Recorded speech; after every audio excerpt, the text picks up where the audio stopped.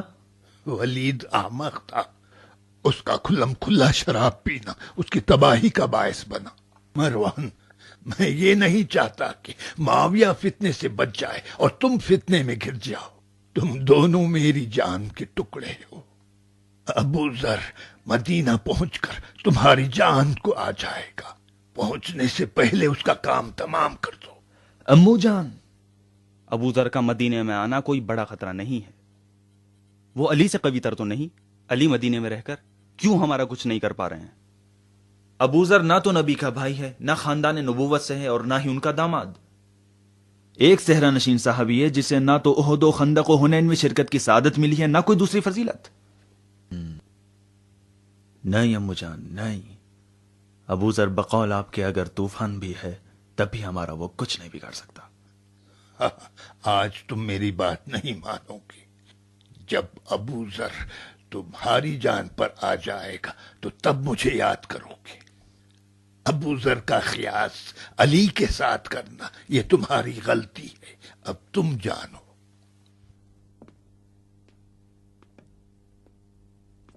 امو جان، امو جان، ابو ذر کے قتل کا جواز تو خلیفہ کی طرف سے ہونا چاہیے۔ ایک جعلی تحریر لکھو، خلیفہ سے مہر چرا کر لگا لینا۔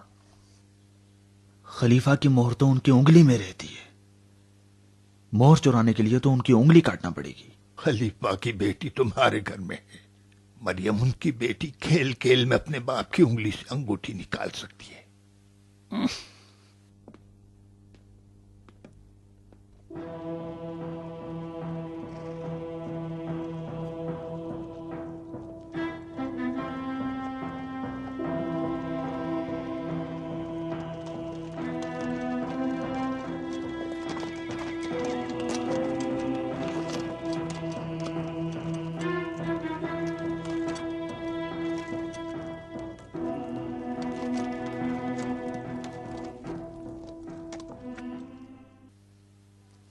کعب یعنی نامعلوم احادیث کا خزانہ۔ سنو رسول اللہ کی حدیث، من اکل بصل الاکت فی المکہ وجب لہ الجنہ، جو اکے کی پیاز مکے میں کھائے اس پر جنت واجب ہے۔ جس نے ایک عدد اکے کی پیاز شیخ شرجی سے خرید لی اس نے جنت میں ایک وجب جگہ خرید لی۔ جس نے 2 عدد اکے کی پیاز شیخ شرجی سے خرید لی اس نے جنت میں 2 وجب جگہ خرید لی، اور جس نے 3 عدد اکے کی پیاز شیخ شرجی سے خرید لی اس نے جنت میں 3 وجب جگہ خرید لی، اور جو 4 عدد اکے کی پیاز شیخ شرجی سے خریدے 100 عراقی دینار کی نظر کی ہے میں نے اور طلحہ نے واجب ہو جائے گی، کہ ہمارے اور مرنے جس سے نے پہلے 5 عدد اکے کی ابو پیاز ذر کے شیخ چہرے پر شرجی سے تبسم خرید لی، دیکھیں۔ سمجھ لو اس نے جنت میں 5 آخر وجب کیا جگہ بات ہو گئی ہے اور جو تم 6 سر عدد افسوس اکے ہلا کی رہے ہو؟ پیاز شیخ مومن، شرجی سے خریدے، تم لوگوں نے خدا کو بھی محل 6 نشین وجب بنا جگہ دیا خریدی، ہے۔ اور جو 7 عدد اکے کی پیاز شیخ شرجی سے اب صرف ابو ذر اور اس کا ڈاکو گھرانہ بے تاج رہ گیا ہے۔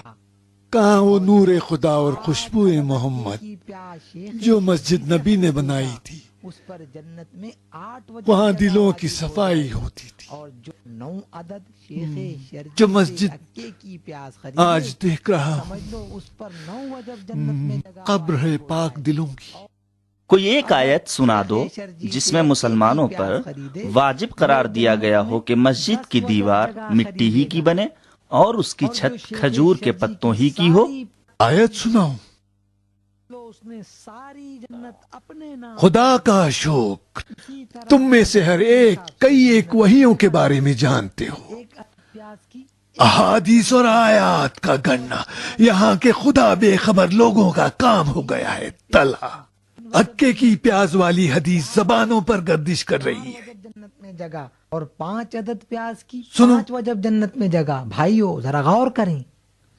جس نے 1 عدد اکے کی پیاز شیخ شرجی سے خرید لی وہ جنت میں 1 وجب جگہ کا مالک ہو گیا، اور جس نے 2 عدد اکے کی پیاز شیخ شرجی سے خرید لی اس نے جنت میں 2 وجب جگہ خرید لی. جو 3 عدد اکے کی پیاز شیخ شرجی سے خریدے گا وہ جنت میں 3 وجب جگہ کا مالک ہو جائے گا، اور جو 4 عدد اکے کی پیاز شیخ شرجی سے خریدے گا وہ 4 وجب جنت میں جگہ کا مالک ہو جائے گا.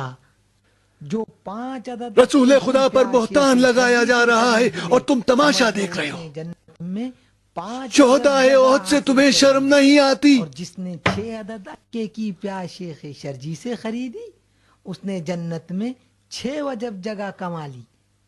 7 پیاز کی 7 وجب جنت میں جگہ، 8 پیاز کی 8 وجب جگہ، 9 پیاز آدمی مرنے کے 9 بعد وجب ہی جگہ، آرام اور پا 10 سکتا ہے. پیاز کی 10 وجب جنت میں جگہ. اور شیخ محمد کی شرجی وفات کے ساری ساتھ پیاز خریدنے والے کو ابوذر ساری بھی مر جنت گئے مل ہیں. جائے گی.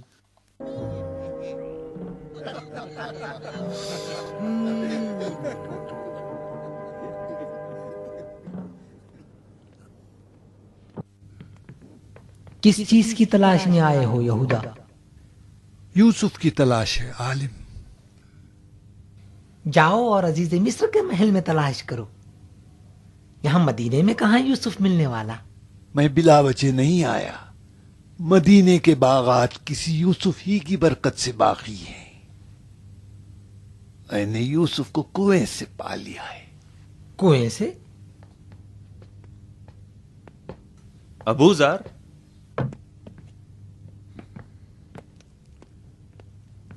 آخر تم کون ہو؟ کل میں کون ہوں گا معلوم نہیں، مگر آج میں بتکدے میں ابراہیم ہوں. تعجب ہے تم جیسے رسول کے صحابی پر مسلمین کے دارالخلافت کو بت کدے سے تعبیر کرتے ہو. مجھے ذرا برابر بھی شک نہیں ہے، جبکہ میرے سامنے ہی وہ جعلی حدیث بنائی جاتی رہی. اب کدو خریدنے پر کس کو جنتی بناؤ گے؟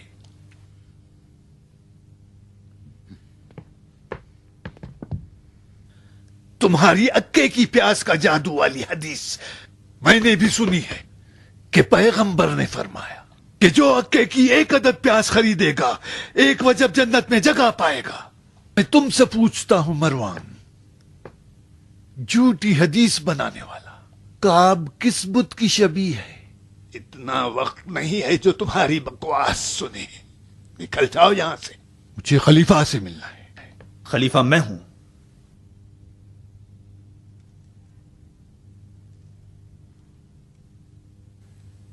پھر تو میں تم پر فاتحہ پڑھ کے جاؤں گا. کان کھول کے سن غفاری دیوانے، پھر کبھی اگر سنا کہ تم نے کوئی فتویٰ دیا ہے تو تمہاری زبان کھینچ لوں گا. جاؤ دفع ہو جاؤ.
ابو ذر اصحاب صفہ میں سے تھے۔ اصحاب صفہ وہ لوگ تھے جو جزیرۃ العرب کے مختلف علاقوں سے آ کر نبی کریم صلی اللہ علیہ وآلہ وسلم کے پاس زندگی گزارنا چاہتے تھے۔ چونکہ وہ گھر بار نہیں رکھتے تھے، اس لیے مسجد کے ایک چبوترے پر جس کا نام صفہ تھا ساکن ہوئے۔ ابو ذر نے ایک خاتون صحابی سے جن کا نام بعد میں ام ذر پڑ گیا تھا شادی کی اور صفہ سے الگ رہنے لگے۔ چونکہ ابو ذر صحرا نشین تھے، اس لیے مدینے کے اطراف میں ایک بلندی پر جھونپڑی بنائی اور وہاں رہائش پذیر ہوئے۔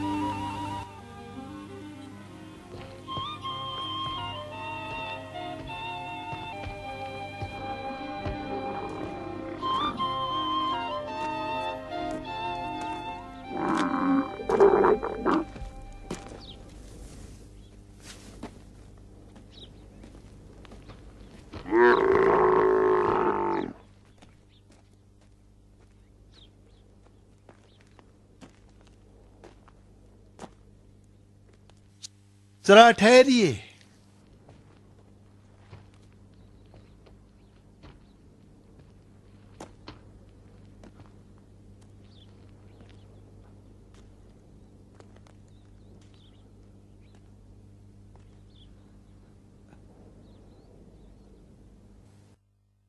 کیا آپ کے پاس سواری نہیں ہے جو اس طرح صحرا میں جا رہی ہیں؟ نہیں بھائی، ہم تو اپنا بوجھ خود ہی اٹھاتے ہیں۔ کس قبیلے سے تعلق ہے؟ بنی مکافات۔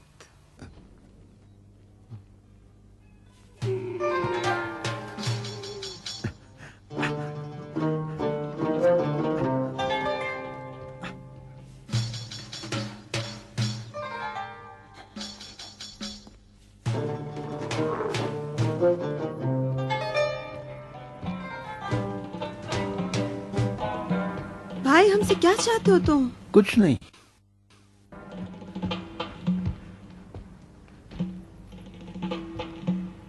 میرے پاس اونٹ ہے، سوار ہو جائیے، آرام سے پہنچ جائے گا۔ میں بھی قبیلہ بنی مصیبت سے۔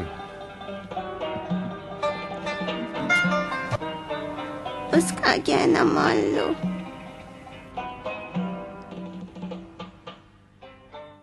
زوجتك نفسي على الصدوق المألوم. قبلت.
ابو ذر کی نامعلوم تقدیر تمہیں خوش آمدید کہتی ہے۔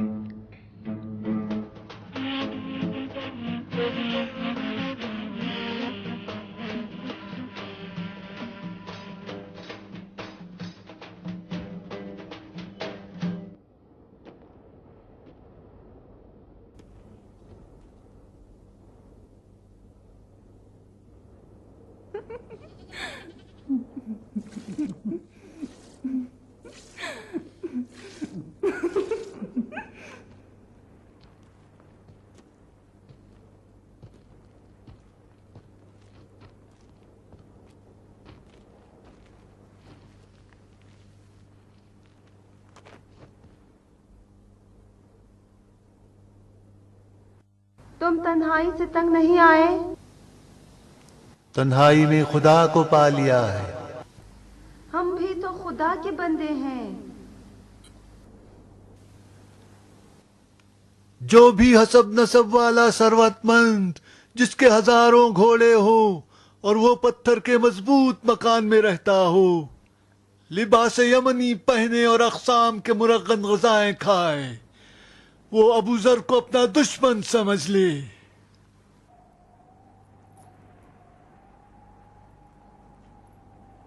اے لوگو، یہ بات اچھی طرح سمجھ لو کہ فقر دریچے سے داخل ہوتا ہے اور ایمان کے دروازے سے باہر نکل جاتا ہے.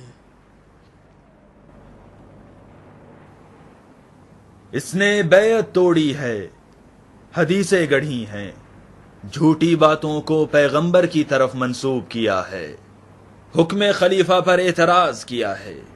بعض صاحبان ثروت مسلمان جو کہ پیغمبر کے صحابی اور محترم ہیں ان کا مذاق اڑایا ہے، غریبوں کو ورغلاتا ہے اور معزز شخصیتوں کو بے ایمان تصور کرتا ہے. میں نہیں مانتا کہ اصحاب صفہ صحت و عافیت کے عالم میں بھی گناہ کبیرہ کے مرتکب ہو سکتے ہیں. یہ شخص دیوانہ ہے اور دیوانے پر نہ ہی کوئی سزا ہے اور نہ ذمہ داری. ہم اس کو زنجیروں میں جکڑ دیں گے تاکہ مسلمین اس کے فتنے سے محفوظ رہیں. شرم کرو مروان، گرگٹ کی اولاد، تم ہمارے دوست کو ہم سے زیادہ نہیں جانتے. زبیر، اگر کسی کو اس کے اجداد کے گناہ کی وجہ سے سزا دینا مقصود ہو تو ہم میں سے اکثر لوگ شرمسار ہیں. ابو ذر غفاری قبیلے کے ڈاکوؤں کے خاندان سے تعلق رکھتا ہے. خود ڈاکو ہے یا نہیں کیا معلوم، لیکن انسان اپنی اصلیت کی طرف مائل ہوتا ہے. خدا کی پناہ نفاق سے، خدا کی پناہ جہالت سے اور ظلم و جور سے. خدا مجھے معاف نہ کرے اگر میں نے خلیفہ سے بیعت شکنی کی ہو یا حدیثیں گڑی ہوں یا پیغمبر خدا کی طرف جھوٹ کی نسبت دی ہو. بندے خدا اپنے ایمان کی وجہ سے خدا کے قریب ہوتا ہے، نہ اپنے حسب و نسب سے. میں نہ طلحہ اور زبیر کی حمایت کا محتاج ہوں اور نہ ہی بنی امیہ کی دشمنی سے خوف زدہ. نہ میرے پاس کچھ ہے جس کے چھن جانے سے ڈرتا ہوں اور نہ تم سے کچھ حاصل کرنے کی طمع رکھتا ہوں. وہ مرنے والا جس نے خاک کو اپنا بستر قرار دیا اور ہمیشہ نبی اکرم کی رکاب میں رہا اور دین کے دشمنوں پر حملہ آور ہوا، بار الہ صراط مستقیم پر اس کے قدموں کو ثبات عطا کر. آمین یا رب العالمین. وہ جو کفن پوش ہوا اور جس کی زینت اس کے بدن کے زخم تھے، جسے دشمنوں نے بارہا زخمی کیا، خدایا تو اسے اپنی جنت کے حلل و پوشاک پہنا. آمین یا رب العالمین. جس کی قبر اس کا مسکن ہوا، کیڑے مکوڑے اس کے ہمسائے، جو دشمنوں سے بے ربط اور مساکینوں سے محبت کرنے والا تھا، بار الہ اسے اپنی ملکوت میں جگہ عنایت کر. آمین یا رب العالمین. کعب الاحبار، خدا کی قسم یہ مردہ قیامت میں تمنا کرے گا کہ کاش یہ اموال دنیا ہی میں بچھو بن کر مجھے ڈستے رہتے. ابو ذر، مرنے والا بیچارہ مجبور ہے، اس کا تکیہ مٹی کا ڈھیلا اور اس کی قبر زندان ہے. اب اس سے دشمنی نہ کرنا، جان لو کہ وہ اب اپنی وارثوں کی خیرات پر خیرہ اور اپنی دعاؤں کی محتاج ہے. ایک دن ہم بھی دعاؤں کے محتاج ہوں گے. عجب، کاش یقین رکھتے کہ قبر جسم کے لیے گھر ہے اور تندرست جسم زیادہ کیڑے پیدا کرتا ہے. کعب، سزا اور جزا اپنے کردار سے ہے، نہ کہ وارث کی خیرات یا دوست کی دعا سے. بس تم اپنے کردار کا خیال رکھو، اس مردے کے وارث کو اس کے لیے خیرات کرنے دو. کعب، بتاؤ مجھے، کیا کردار میں واجبات نہیں ہیں؟ حق چونکہ تلخ ہے ہم اس کو چھپائیں. خلیفہ تمہیں احکام دین سے آشنا مانتے ہیں، تم مشہور عالم ہو اور قضاوت میں اہل نظر بھی. جس نے ذخیرہ اندوزی کی ہے اور انفاق بھی نہیں کیا، کیا وہ معاف کر دیا جائے گا؟ جس نے اپنے مال کی زکوٰۃ ادا کر دی، اب وہ اپنا مکان چاندی کی اینٹوں سے بنا یا سونے کی اینٹوں سے، اس کے ذمے تو کچھ بھی نہیں رہتا. لیکن وہ لوگ جو حلال جمع کریں، حلال خرچ کریں، حلال باقی چھوڑیں، ان کے لیے دنیا و آخرت دونوں ہیں. کعب، تم دین محمد کی تبلیغ کرتے ہو یا اپنے گمراہ کن افکار کی؟ محمد کا حکم بتاؤ کہ بخیل کا مال جب تک راہ خدا میں خرچ نہ ہو وہ صاحب مال کے لیے آگ ہے. تم بخیل ہو تو صاحب مال کیا کرے؟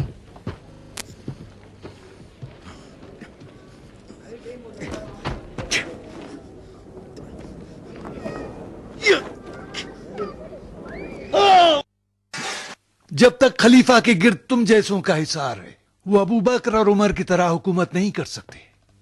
ابو ذر کہاں؟ مروان.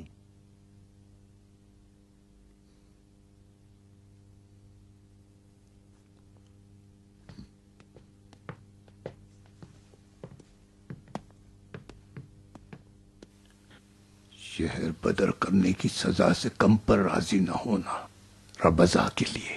ربضا یاد رہے گا نا؟ ربضا. جاؤ.